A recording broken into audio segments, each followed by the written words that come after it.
Ó, dai-me esse livro.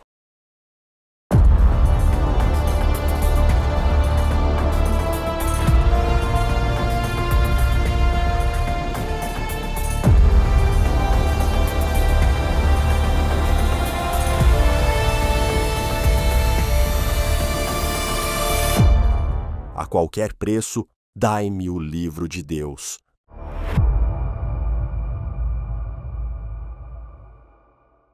Muito bem, irmãos. Nós estamos numa série de mensagens esse mês falando sobre a importância da palavra, mas não apenas descrevendo a importância de estudar, mas em aspectos práticos, como que a nossa sociedade tem influenciado os cristãos, de maneira que as pessoas têm não se moldado à palavra, mas adequado a palavra ao seu modus vivendi. E o pastor Fabiano começou falando, sobre Salmo 119, o pastor Adriano trabalhou a segunda carta de Paulo a Timóteo,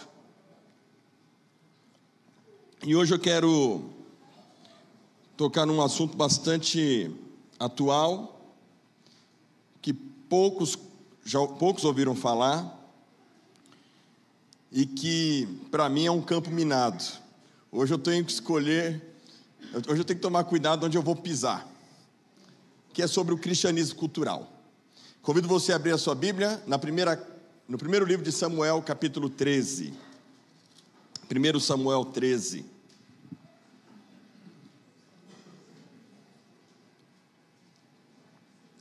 Colocamos-nos em pé para fazer a leitura da palavra, só mais essa vez. Um abração. Noemi segue internada, mas graças a Deus descobriram que é uma bactéria, Esteja orando por ela, pelo Zena, pela família.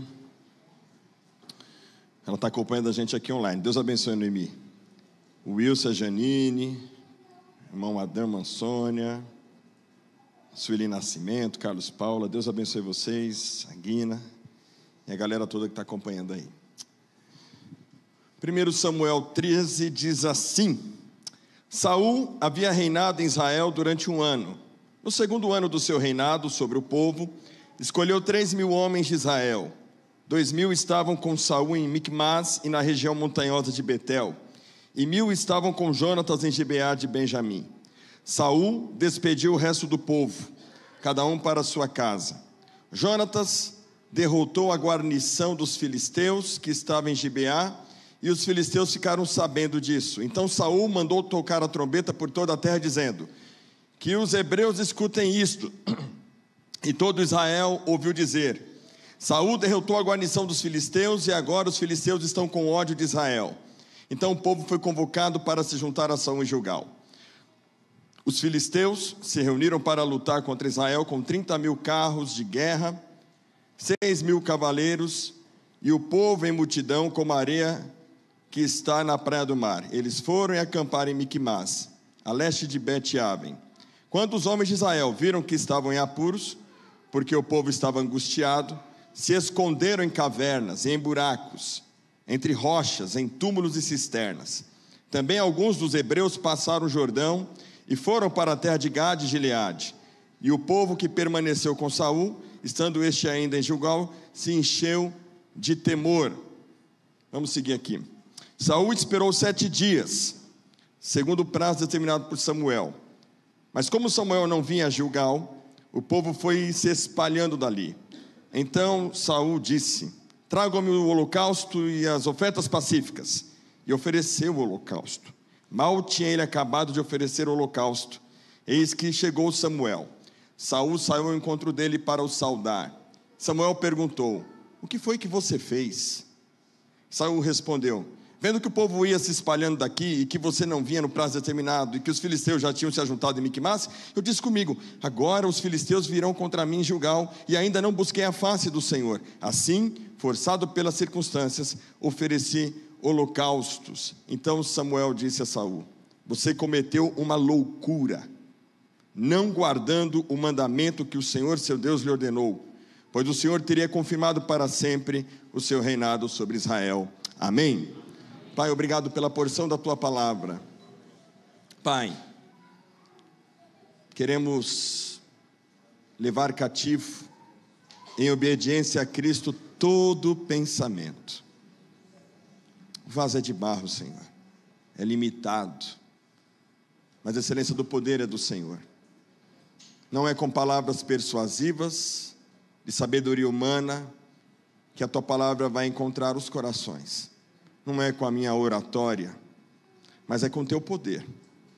Por isso, me escondo atrás da cruz e peço ao Senhor que a tua palavra, que é viva, que é poderosa, que é eficaz, cumpra o propósito para o qual é designada nesta manhã. Que o teu nome seja glorificado por Cristo Jesus, o teu Filho. Amém. Pode se assentar, meu irmão. Essa palavra tem como propósito nos despertar para o perigo que há em nos familiarizarmos com a palavra de Deus e a necessidade da gente restaurar uma cosmovisão centrada na palavra, em Jesus. Não é uma ideologia, não é uma religião, não é um pensamento qualquer, é uma cosmovisão, uma visão de mundo. Quando eu olho para a vida de Saul, quando a gente olha para a história dele, ele começa bem, irmãos.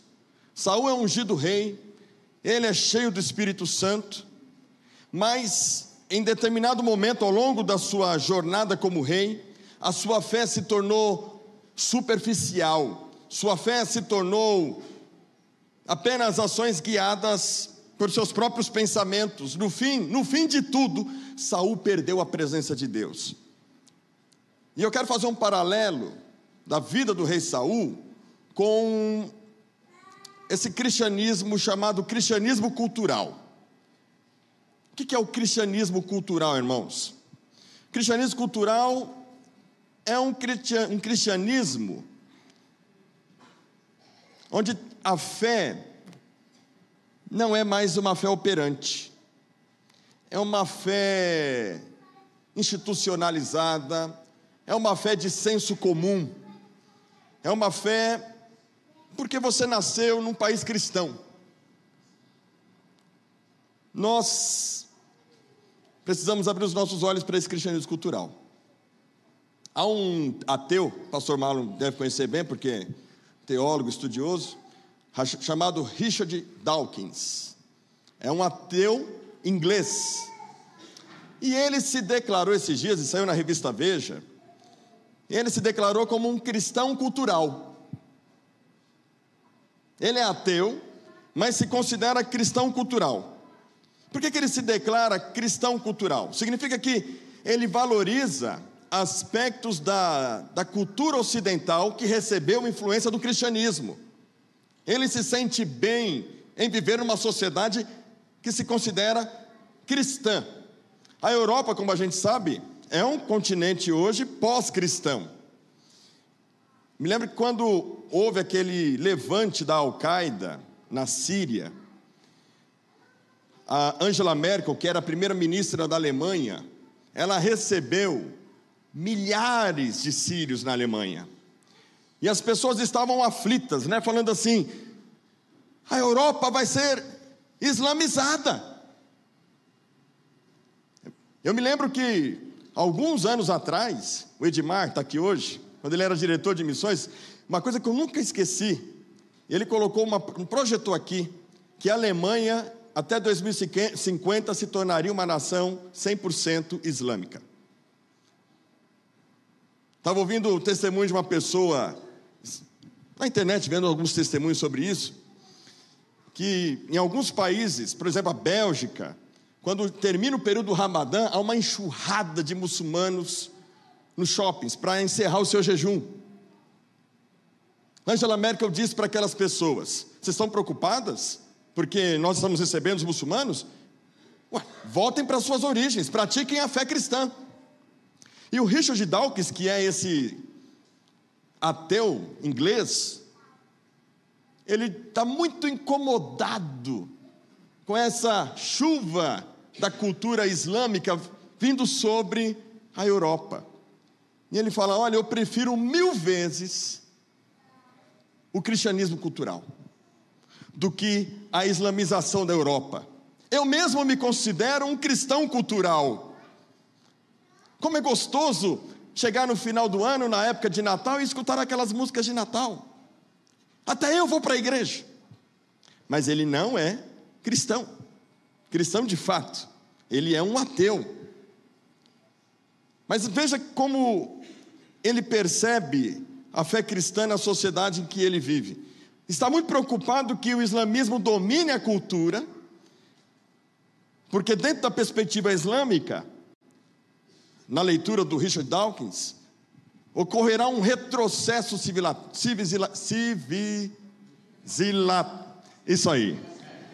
civilizatório. Vai ocorrer um retrocesso, porque as mulheres ganharam espaço por meio do cristianismo. Com a influência do cristianismo, as mulheres ganharam voz.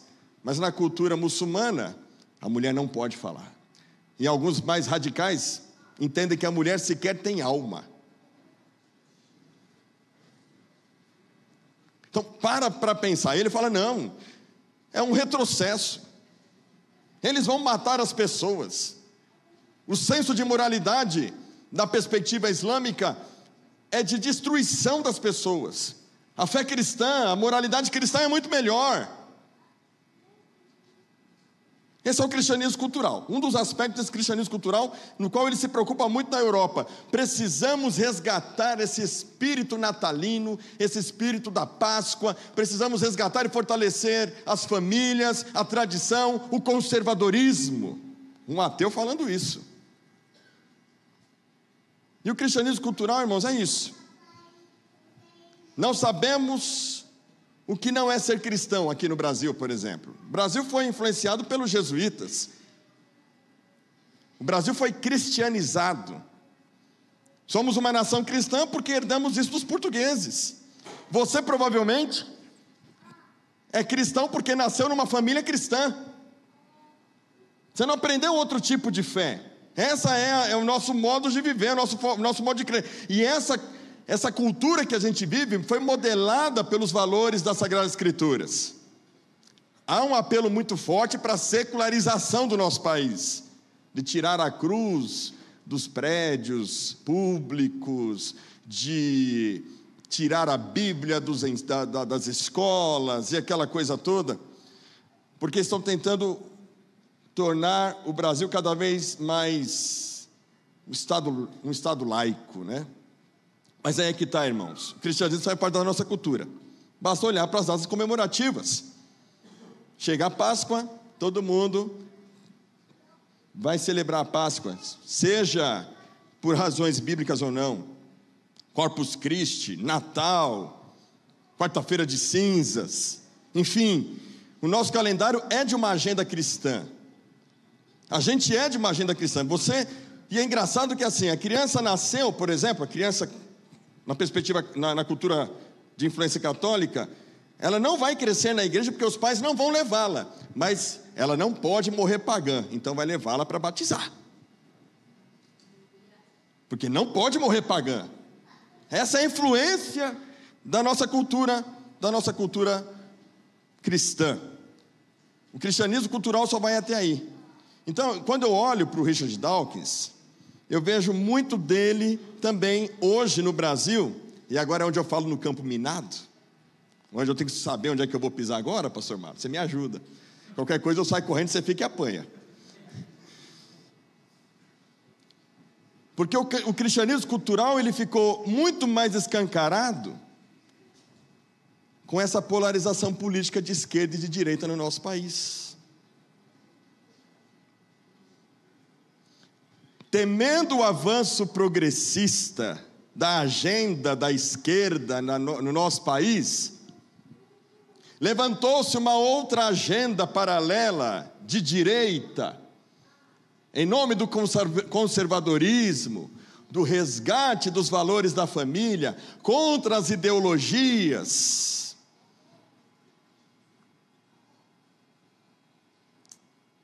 E a gente mal percebe que a gente está fortalecendo a bandeira do cristianismo cultural.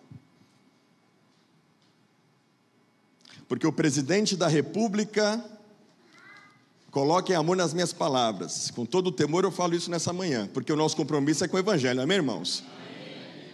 Como diz aquela canção do amado Timóteo, né?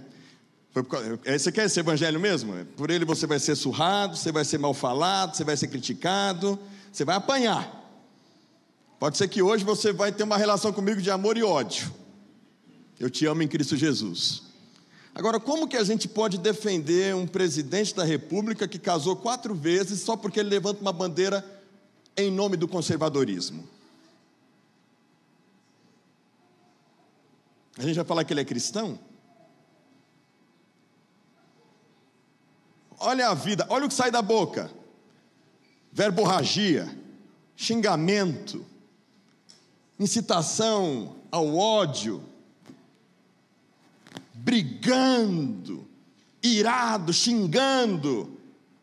E aí, só porque a gente concorda com alguns aspectos das colocações que ele faz, porque ele defende aspectos conservadores, direito da família, da sociedade cristã, a gente não percebe que a gente está fortalecendo esse cristianismo cultural.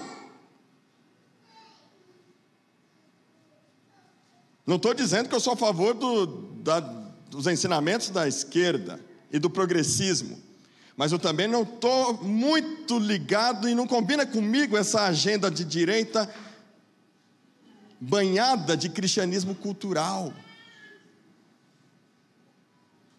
O nosso compromisso é com Jesus.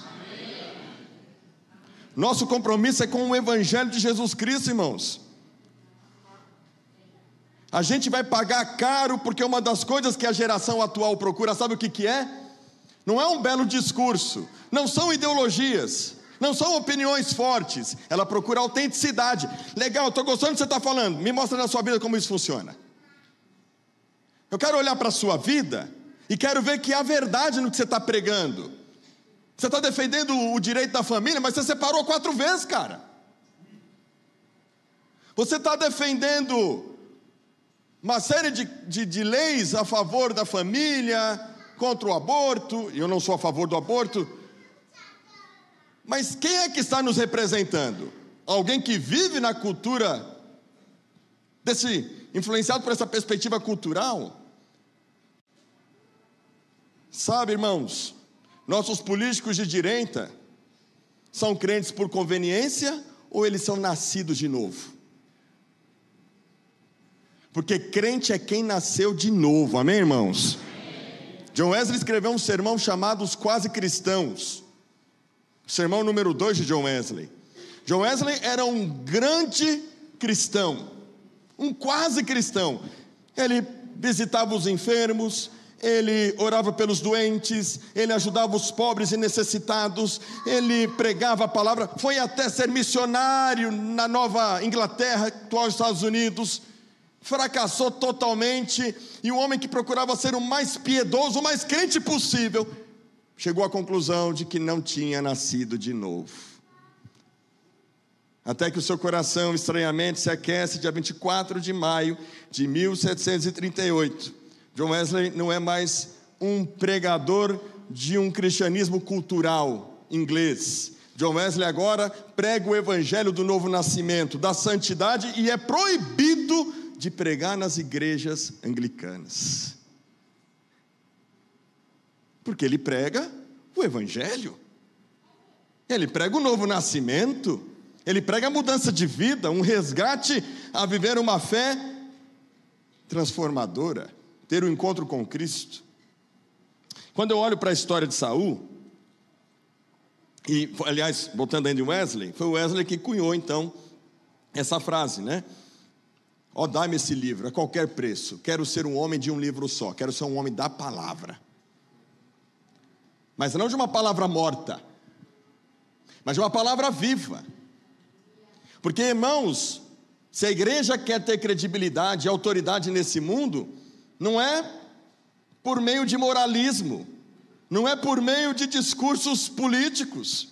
O poder da igreja está no evangelho. Paulo mesmo fala para a igreja de Corinto: não estive entre vós com palavras persuasivas de sabedoria humana, mas em demonstração de poder. Paulo prega o evangelho. Claro, ele vai combater tudo aquilo que é contrário à palavra, mas o tempo todo, o chamado de Paulo é para o novo nascimento, não para abraçar um moralismo barato, um conservadorismo, mas para abraçar uma mudança de vida. O evangelho muda a vida das pessoas, amém, irmãos?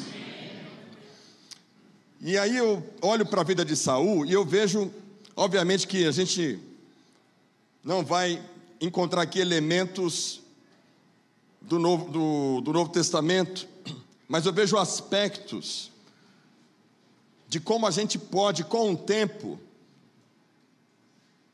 experimentar essa apostasia, estar dentro da igreja, mas não ter uma fé operante.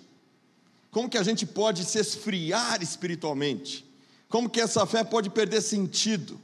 Embora, como John Wesley, que viveu até os seus 36 anos, filho de pastor, dentro da igreja, sem viver essa transformação interior. E eu quero falar com você sobre esses aspectos. São 5 aspectos, para a gente romper com esse cristianismo cultural e ter uma vida centrada na palavra de Deus. A primeira delas é o seguinte: o primeiro perigo é a tradição acima de conversão. É quando a fé se torna apenas um ritual. A fé de Saul se tornou apenas um ritual. 1 Samuel capítulo 10, versículo 9, vai dizer o seguinte: aconteceu que no momento em que Saul se virou para se despedir de Samuel, Deus lhe mudou o coração, e todos esses sinais aconteceram naquele mesmo dia. Quando eles chegaram a Gibeá, eis que um grupo de profetas saiu ao encontro deles. O Espírito de Deus se apossou de Saul e ele profetizou no meio deles. Olha que coisa tremenda. O rei recebeu a unção de Deus, foi cheio do Espírito Santo. Uma transformação espiritual inicial. Mas o problema é que na sequência da vida de Saul, a gente vai ver que a sua fé deixa de ser um relacionamento vivo com Deus, de dependência, de fé, de oração, para se tornar tradições vazias. E como é que a gente percebe isso? Quando você lê 1 Samuel capítulo 13, o texto base do nosso sermão nessa manhã, ele vai enfrentar os filisteus. O número do inimigo era superior, infinitamente superior ao número do exército de Israel. E está escrito em Deuteronômio que quando o exército inimigo for superior ao exército de Israel, eles têm que chamar o sacerdote. O sacerdote tem que oferecer sacrifícios. Ou seja, traga Deus para o centro, declare sua dependência de Deus. Vamos colocar Deus no centro da nossa vida, na hora dessa batalha. E aí Samuel demora na perspectiva de Saul. Saul vai e oferece o holocausto. Ele se precipita.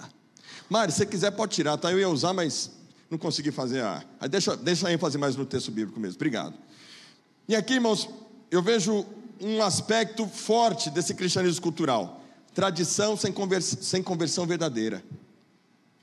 Saul, ele é judeu, Saul tem a Torá, Saul conhece a verdade, mas aquilo não gerou nele, ele não nutriu aquela sua experiência com o Espírito Santo, e a sua fé apenas se tornou tradição. Está escrito na Torá que tem que oferecer sacrifício, mas está escrito na Torá que quem oferece é o sacerdote, não é o rei.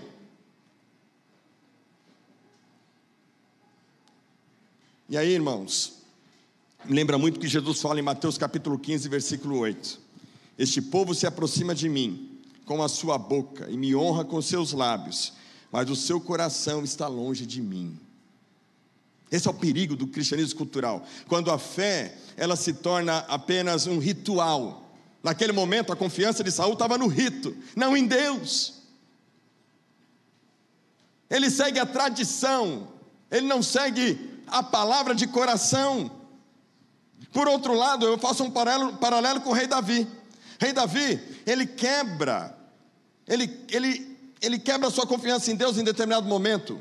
Segundo o livro de Samuel, capítulo 24, pode abrir lá por gentileza, há um relato de que ele resolve, nessa questão da confiança do exército também, fazendo o censo do povo, não diferente da disposição de coração de Saul, ele faz o censo para saber quantos homens ele tinha, para ter segurança. Ele errou tanto quanto Saul, na mesma perspectiva, na mesma visão. Mas qual é o grande problema aqui de Saul? Saul não reconhece o seu erro. Saul, na sequência das próximas situações em que ele vai ser testado, ele vai cair. Davi, irmãos, a Bíblia diz que Davi está bem com ele, quando ele faz o censo, ele está seguro, aí Deus levanta um profeta chamado Gade, e o profeta vai falar para ele: Saul, ou Davi,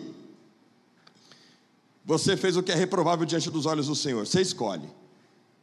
Que punição você vai querer? Coloca lá, 2 Samuel capítulo 24, versículo 24. Volta lá, volta, pode voltar, volta um pouquinho, pode ir voltando. Pode voltar bastante.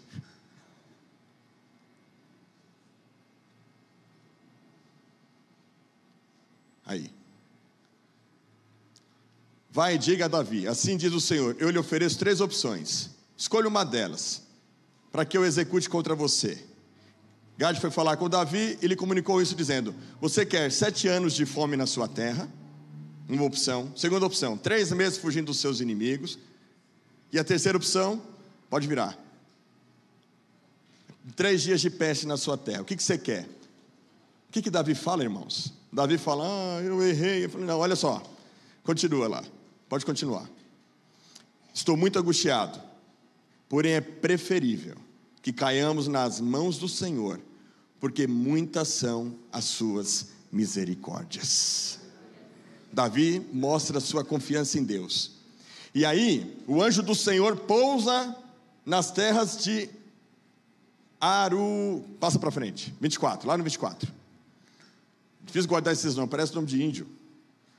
Porém o rei disse a Araúna: não, eu vou comprar de você pelo que vale. Qual que é o contexto aí?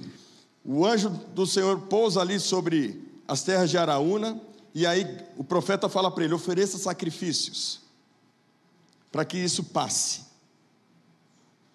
para que o Senhor receba a sua oferta. Quando ele chega nas terras de Araúna, ele tem ali a oportunidade, por meio de Araúna, de oferecer os holocaustos, e não pagar nada. Araúna fala: não. Davi fala para Araúna: de maneira nenhuma, eu não vou oferecer ao Senhor nenhum sacrifício que não me custe nada.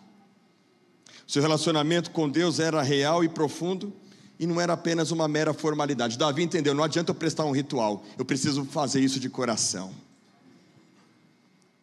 Amém, irmãos?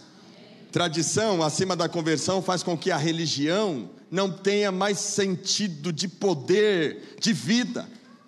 Temos que tomar cuidado com isso. Nós, como cristãos, nascidos de novo, o nosso culto a Deus não pode ser um mero ritual.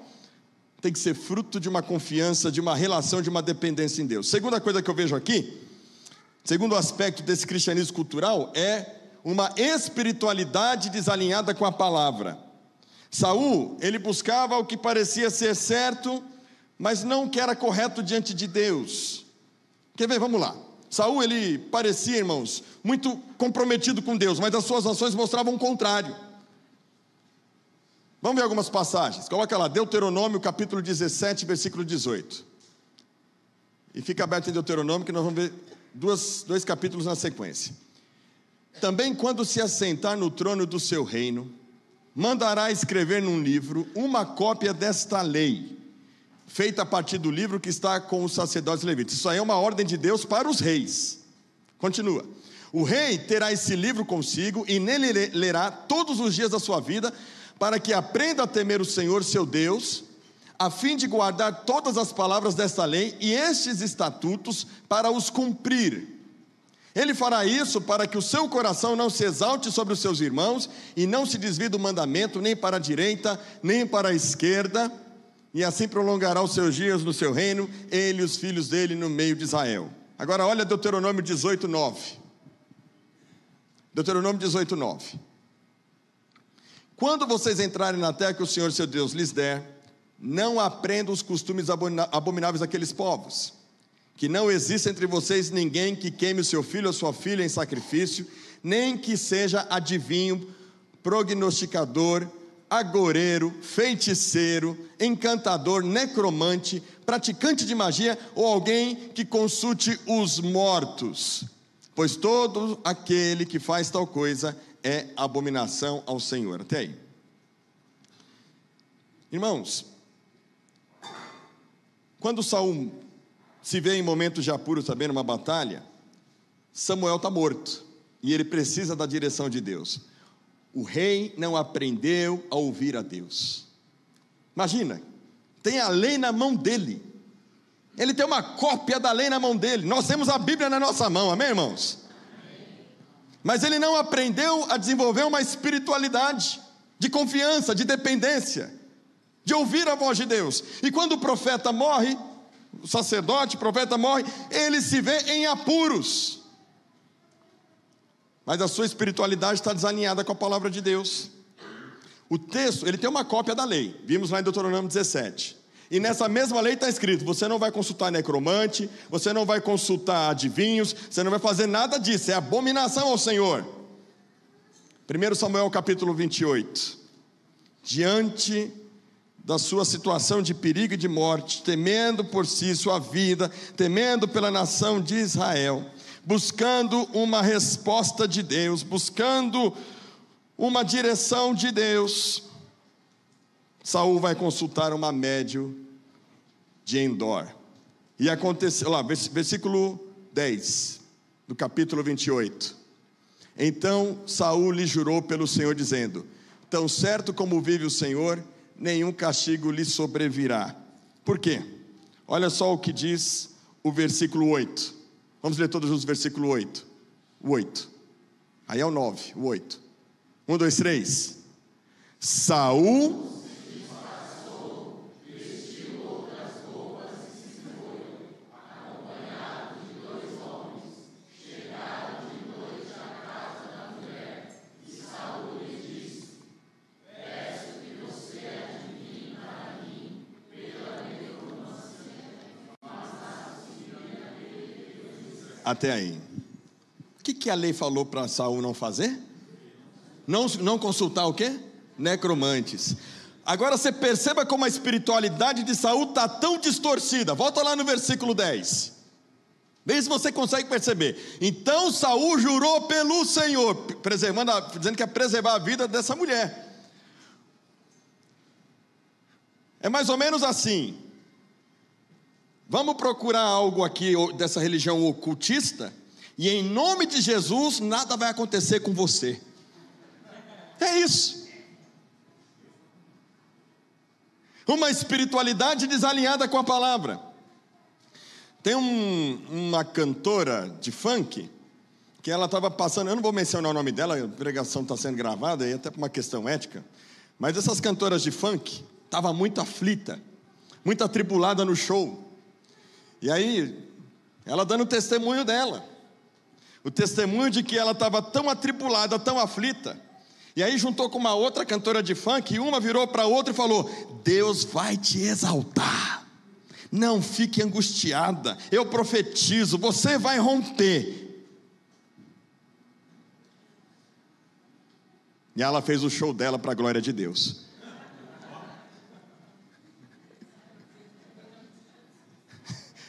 Em nome de Jesus, o show de funk foi uma bênção. Você está entendendo o negócio?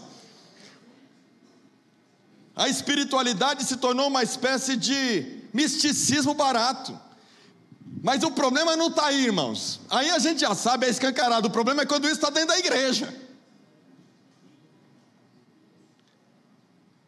O cara não honra a esposa como a Bíblia diz para honrar. O cara não perdoa quando a Bíblia diz para perdoar. A vida dele fica toda torta diante de Deus, ele não coloca a palavra de Deus em prática. Então ele pega a água ungida num culto de unção, e aí ele fala: não, meu casamento vai mudar, eu vou beber essa água ungida que o apóstolo Fabiano ungiu.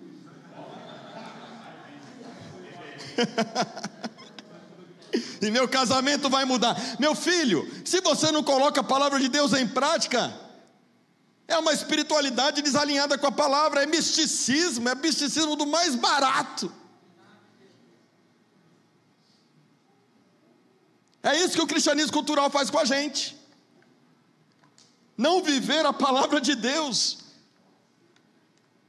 E acreditar que por rituais, que confiar em pessoas, em personalidades, aquele cara tem mais unção, aquele cara tem mais autoridade, aquele cara tem poder. Olha a água, essa água, ó, foi, como é que chama quando faz engarrafada, né? Envasada lá no Rio Jordão. Bebe essa água aqui que você vai ver só, o céu vai descer na tua casa. Em nome do Senhor Jesus, eu sou um péssimo marido, mas eu vou beber a água e a minha vida vai mudar. Espiritualidade desalinhada com a palavra. A verdadeira espiritualidade é aquela, irmãos, que quando a gente vai para a palavra, a gente percebe que a nossa vida está desalinhada com a vontade de Deus, e a gente fala assim: Senhor, eu me arrependo, me perdoe, transforma-me de dentro para fora. A mesma coisa acontece lá, voltando naquela passagem de 1 Samuel capítulo 13, aliás, capítulo 15, já é uma outra situação. Saul recebeu uma ordem muito clara do profeta: você vai enfrentar os inimigos. Olha lá, 1 Samuel 15. Você vai enfrentar os inimigos, e você não vai poupar os reis. Você vai castigar Ameleque, você vai castigar Agag, você vai destruir tudo. E ele escolhe, irmãos, não obedecer a palavra de Deus. Ele escolhe criar uma espiritualidade fora da vontade, da palavra de Deus. Porque aí ele vai poupar, e ao poupar animais, ao poupar esses reis, Samuel vai chegar para Saul e falar: o que foi que você fez, cara? Não era para você ter preservado ninguém, você desobedeceu de novo. Aí sabe qual vai ser a resposta de Saul para Samuel? Olha só, 1 Samuel 15:15. Saul respondeu: trouxe isso dos amalequitas, porque o povo guardou o melhor das ovelhas e dos bois para o sacrificar ao Senhor, o seu Deus. O resto nós destruímos totalmente. Quer dizer, ele pensa que estava fazendo certo. A ordem foi dada, obedeça. Ele não, a espiritualidade dele não permite ele obedecer totalmente a palavra. Ele quer transformar isso em culto. E aí lá em 1 Samuel 15:22 a gente vai ter o texto clássico, todo mundo conhece. A gente vai ler juntos, 1, 2, 3, 1 Samuel 15:22. Porém, Samuel disse: será que o Senhor tem mais prazer em holocaustos sacrifícios do que obedecer a sua palavra? Eis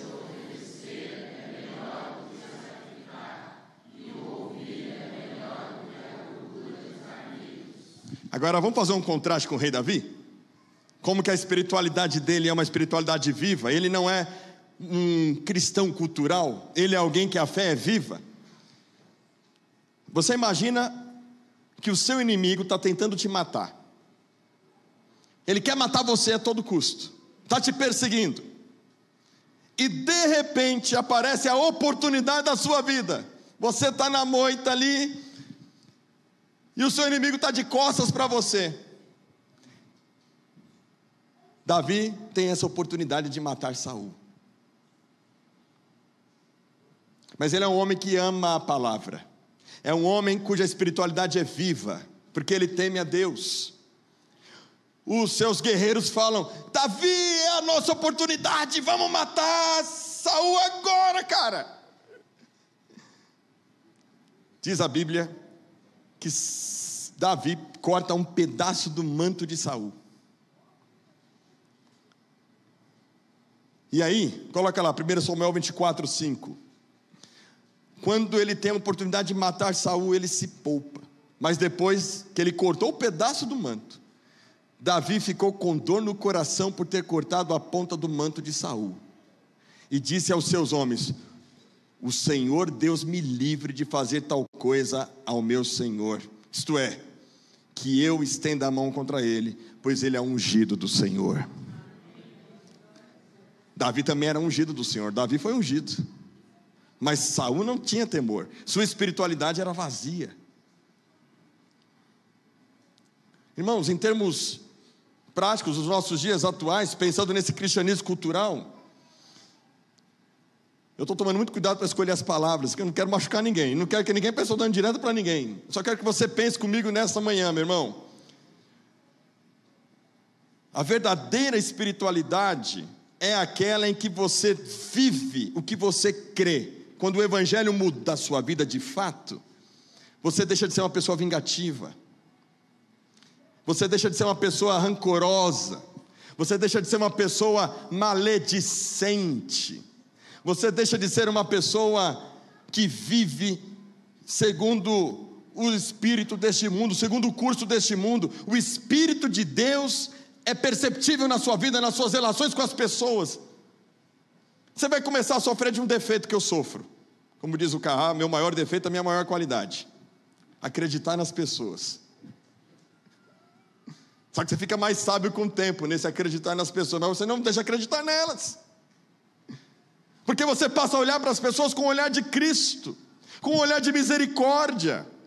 Porque você, dominado pelo Espírito Santo, vai amar o próximo como a ti mesmo, vai amar a Deus sobre todas as coisas, não vai julgar ninguém, vai perdoar, vai viver o evangelho autêntico.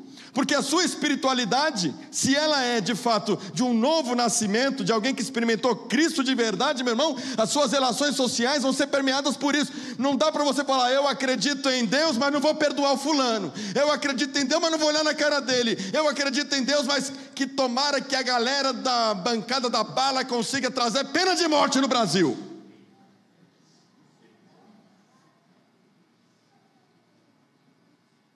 Não é não? Quem crê na palavra de Deus aqui? Senão o nosso cristianismo vai se tornar um cristianismo cultural, um cristianismo de discurso, de moralismo, um cristianismo de conservadorismo meramente, e não de um novo nascimento. A gente tem que orar como Davi, irmãos, no Salmo 51:10. Cria em mim, ó Deus, um coração puro e renova dentro de mim um espírito inabalável. Um terceiro aspecto desse cristianismo cultural é tradição acima da conversão, espiritualidade desalinhada com a palavra e um cristianismo nominal. Saul usava o nome de Deus, mas não vivia de acordo com a vontade de Deus. 1 Samuel 28, 6 e 7, voltando de novo nesse exemplo, ele é um cara que fala: eu faço um juramento em nome de Deus, ó necromante, que você não vai morrer. Cristianismo nominal, irmãos. No fim da vida, Saul fala de Deus, mas a sua vida mostra distanciamento de Deus. Por tudo que a gente viu até aqui, o que a gente pode observar nos dias atuais? Esse nominalismo de Saul desvia ele do propósito de Deus. E aí Jesus fala desse nominalismo em nome da fé. Mateus capítulo 7, versículo 21, 22 em diante lá, Jesus vai dizer assim: nem todo que me diz Senhor, Senhor entrará no reino dos céus. Naquele dia me dirão: Senhor, Senhor, em teu nome não curamos enfermos, não expulsamos demônios, não fizemos milagres, maravilhas e sinais. E aí Jesus vai dizer para eles: apartai-vos de mim, se afastem, porque vocês praticam o mal. Agora o grande detalhe: eu nunca conheci vocês. A questão, meu irmão, não é ser conhecido aqui na terra. Esse cristianismo cultural faz a gente ficar conhecido na terra, mas o cristianismo autêntico da fé que transforma, gera novo nascimento, te faz ser conhecido no céu. Eu vejo Davi como esse cara que é totalmente dependente de Deus. Sua fé não é uma fé nominal. Enquanto que Saul, apavorado, consulta a necromante. 1 Samuel capítulo 30, coloca para nós. Davi também vai passar por uma situação devastadora. Sequestraram suas esposas, as esposas dos seus guerreiros. Sequestraram os seus filhos. Davi não vai procurar necromante. Davi sequer vai pegar os seus guerreiros e ir para cima dos seus inimigos, persegui-los. Você imagina 400 lutadores de UFC. Imagina, pastor Adriano, 400 lutadores de UFC. E todos eles resolvem matar Davi porque estão angustiados. Eles saíram para enfrentar uma batalha, quando volta, casa queimada, esposa e filhos sequestrados, devastação total. 1 Samuel 30. Aconteceu que ao terceiro dia, quando Davi e seus homens chegaram a Ziclag, que era onde eles estavam, os amalequitas já tinham invadido Saul e a cidade de Ziclag. Tomaram Ziclag e incendiaram. Levaram cativas as mulheres que lá estavam, mas não mataram ninguém, nem pequenos nem grandes. Então somente os levaram consigo e foram embora. Davi e os seus homens chegaram na cidade e viram que tinha sido queimada e que as suas mulheres e seus filhos e suas filhas haviam sido levados cativos. Então Davi e o povo que estava com ele ergueram a voz e choraram. Imagina aquele monte de marmanjos chorando até não ter mais força para chorar. 5. Também as 2 mulheres de Davi tinham sido levadas, Ainoã, a Jezreelita, e Abigail, a viúva de Nabal, o Carmelita. Davi ficou muito angustiado, pois o povo falava de apedrejá-lo, porque todos estavam amargurados, cada um por causa de seus filhos e suas filhas. Mas todos juntos, 1, 2, 3. Mas Davi, irmão, não corre para necromante no desespero. Davi não vai fazer a campanha da vitória. Davi não vai falar assim, eu vou procurar, lá na nossa igreja, não tem essa coisa da revelação, eu vou procurar alguém que me revele, porque eu estou desesperado, vou fazer aqui uma mandinga santa aqui, vou fazer campanha na igreja XYZ, não, a fé de Davi era tão consistente em Deus, que ele não precisava de amuletos, ele não precisava de gente mais ungida do que ele não precisava, ele simplesmente, ele vai para Deus, e em Deus Davi se reanima no Senhor, amém, irmãos? Amém. Agora no cristianismo cultural não, no cristianismo cultural secular, essa fé cristã secularizada, as pessoas só procuram Deus quando elas precisam, não é não? Só vão para o culto de ceia, porque já é tradição. Não nutre uma espiritualidade genuína, uma paixão. Procura em homens e não em Deus, em lugares e não em Deus, em pessoas. A fé dele não é uma fé simplesmente porque ele nasceu judeu, ele tinha uma experiência com Deus. E é nessas horas que eu quero chamar a sua atenção. É nos momentos mais reveladores de um verdadeiro cristão. E quais são os momentos mais reveladores de um verdadeiro cristão? A crise. Quer conhecer um crente de verdade? É na crise. Quem está passando por luta aí? Tem alguém passando por luta? É nessas horas, meu irmão, que você vai deixar de ser crente nominal, você vai deixar de ser crente, você vai ter a oportunidade de conhecer o Senhor e só o Senhor, sem buscar apoio, amuleto. É nessas horas que eu respondo com a minha maturidade espiritual, é nessas horas que a minha maturidade se manifesta, é nessas horas que a gente vai saber quem é e quem não é, e a fonte dessa pessoa. No cristianismo nominal, as pessoas que estão em crise, elas procuram a fé para mudar a situação.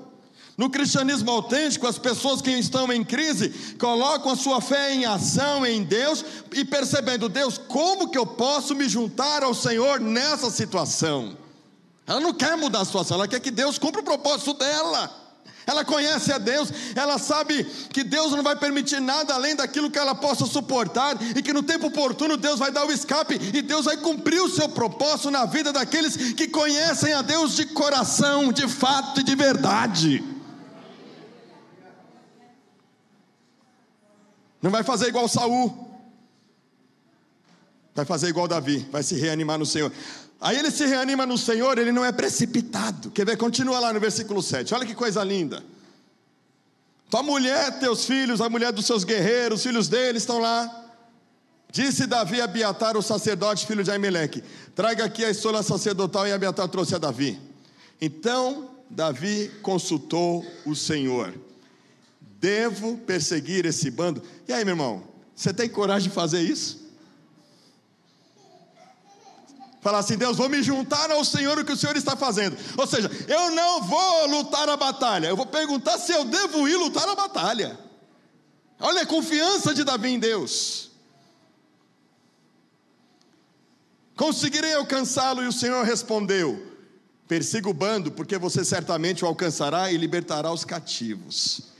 Mas Davi não para por aí. Então Davi partiu, eles eram 600, não 400. 600 homens que estavam com ele e chegaram ao ribeiro de Besor, onde estavam os retardatários, onde eles estavam. E ali ele consegue resgatar a sua família. Até aí. Para pensar. Davi se submete a Deus na crise.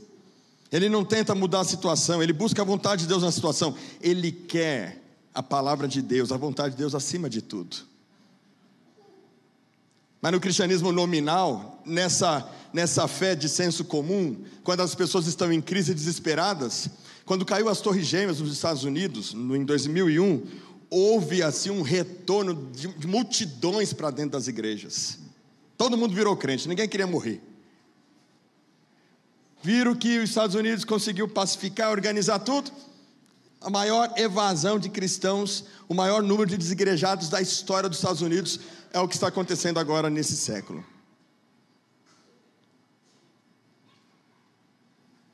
Irmãos, uma fé genuína te leva a não usar o nome de Deus. Uma fé genuína te leva a manifestar o nome do Senhor a despeito das circunstâncias. Amém? Quarto lugar, um outro aspecto desse cristianismo cultural é um compromisso seletivo. Saul escolhia quando obedecer a Deus.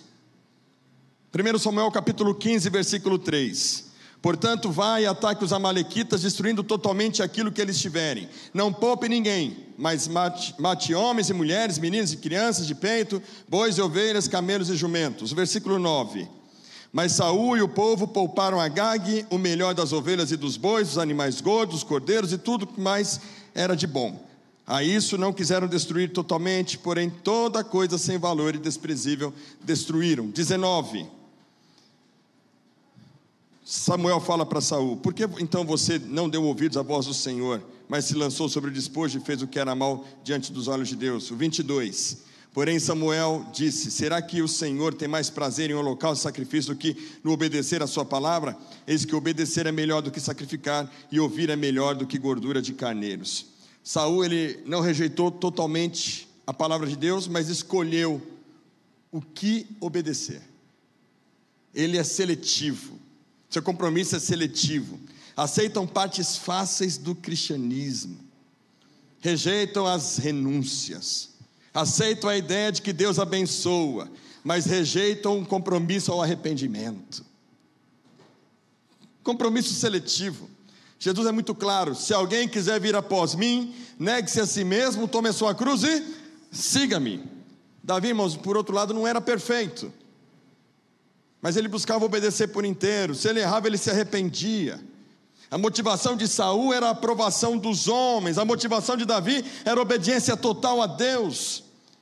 O compromisso de Saul com Deus é parcial, obedece quando convém. O compromisso de Davi é integral, e ele faz a vontade de Deus mesmo quando a situação lhe coloca em posições difíceis. O resultado, sabe qual foi? Saul foi rejeitado por Deus. E sabe qual foi o resultado de Davi? Todos nós sabemos. Ele foi chamado homem segundo o coração de Deus. Quem quer ser conhecido como alguém segundo o coração de Deus aqui? Não dá para fazer escolha seletiva no compromisso com o evangelho. E nesse cristianismo cultural, se a gente não tomar cuidado, a gente também vai entrar nessa onda de falar: a Bíblia precisa ser atualizada. Tem coisa que dá, tem coisa que não dá. Tem coisa que é da época de Paulo, tem coisa que... O negócio é ouvir Jesus, não é ouvir Paulo. Rasga a Torá e joga fora. É o cristianismo cultural. Em último lugar, influência da cultura secular. Saul foi moldado pelos homens, pelo medo dos homens, e não pela palavra de Deus. 1 Samuel 15, 24, vai dizer assim, ó: então Saul disse a Samuel: pequei, pois transgredi o mandamento do Senhor, e as palavras que você falou. E ele dá o argumento: porque temi o povo e dei ouvidos à voz deles. Voltando lá no começo, né, pastor Fabiano, aquele amado Timóteo, né? Será que se você resolver abraçar o evangelho, você está disposto a ser cancelado? E veja bem, eu não estou falando de você pregar o evangelho para você se tornar inimigo das pessoas. Jesus foi para a cruz porque ele muito amou. E quando ele estava na cruz, o amor dele não era um amor permissivo que permitia o pecado. O problema é que ele se esbarrou com a religião, com o cristianismo cultural da época dele. E ele foi para a cruz porque ele amou. E quando ele estava lá na cruz, ele falou dos fariseus: Senhor, Pai, perdoa-lhes porque não sabem o que fazem. Jesus denunciou o pecado, especialmente a religiosidade da sua época, irmãos. Mas o tempo todo Jesus amou. Não foi movido por ira, não foi movido por um conservadorismo, não foi movido por uma ideologia religiosa, não foi movido por moralismo. Jesus foi movido por amor. É esse coração que a gente tem que pedir para Jesus: Jesus, me ajuda a amar. E que, quando eu me deparar com a necessidade de confrontar, que seja em amor, mas não deixar que a influência secular domine sobre a minha fé, segundo os padrões deste mundo, mas que eu seja transformado. Sabe, os nossos jovens e nós mesmos, a gente está sofrendo muita pressão dos valores e da cultura atual, de N bandeiras, e a gente tem que ter discernimento, tomar cuidado para não cair no abismo desse cristianismo cultural, cheio de moralismo, cheio de um conservadorismo, que faz a gente se importar mais com a regra do que com as pessoas. Eu não quero, irmãos, dizer que a gente tem que ser a favor de ideologia A, B ou C. Eu estou dizendo que o nosso propósito como evangelho é olhar para as pessoas e amá-las, a ponto de o amor de Cristo em nós constrangê-las, mas não condená-las. É um amor que atrai, é uma santidade que atrai. Não foi isso que Jesus fez com a mulher pecadora? Amou aquela mulher. Não foi isso que Jesus fez com o publicano? Amou aquele publicano. Não foi isso que Jesus fez com Zaqueu, o outro publicano, né? Ele acolheu Mateus como seu discípulo. Jesus foi capaz, irmãos, movidos por esse amor, de trazer o povo para o reino de Deus, trazer um petista e um bolsonarista, e botar os dois no mesmo time. Ele trouxe do lado dele Simão Zelote, que queria arrancar a cabeça do império, e pôs do lado dele Mateus, o publicano, o cobrador de impostos que trabalhava para o império.